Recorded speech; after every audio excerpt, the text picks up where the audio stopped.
should you be worried about your cell phone? Of the 7 billion people on Earth, roughly 6 billion own a cell phone.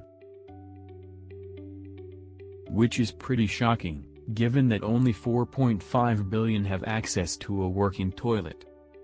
So how are these popular gadgets changing your body and brain? If you're looking down at your phone right now, your spine angle is equivalent to that of an 8-year-old child sitting. Which is fairly significant considering people spend an average of 4.7 hours a day looking at their phone. This, combined with the length of time spent in front of computers, has led to an increase in the of myopia or nearsightedness in North America. In the 1970s, about 1/4 of the population had myopia. Today it exists in almost half, and in some parts of Asia, 80 to 90% of the population is now myopia. And it can be hard to put your phone down. Take for example the game Candy Crush. As you play the game, you achieve small goals causing your brain to be rewarded with little bursts of dopamine. Eventually you are rewarded with new content. Our brains are hardwired to make us novelty-seeking. And this is why apps on our phones are designed to constantly provide us with new content, making them hard to put down.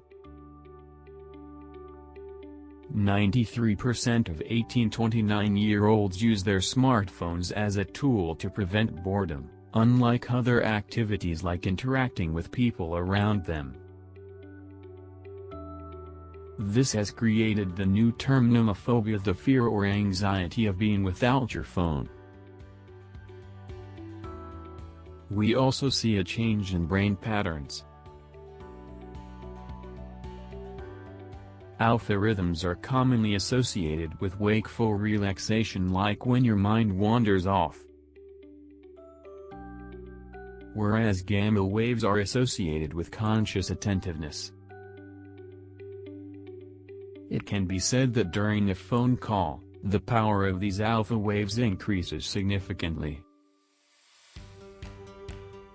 Meaning phone transmissions can literally change the way your brain works. Your smartphone can also disrupt your sleep.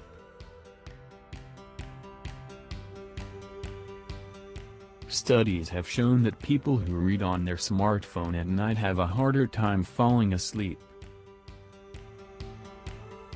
Harvard Medical School advises the last 2-3 hours before bed be technology-free, so pick up a book before bed instead.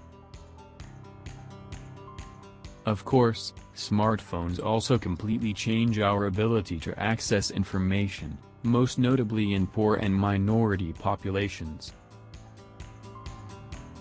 7% of Americans are entirely dependent on smartphones for their access to their internet.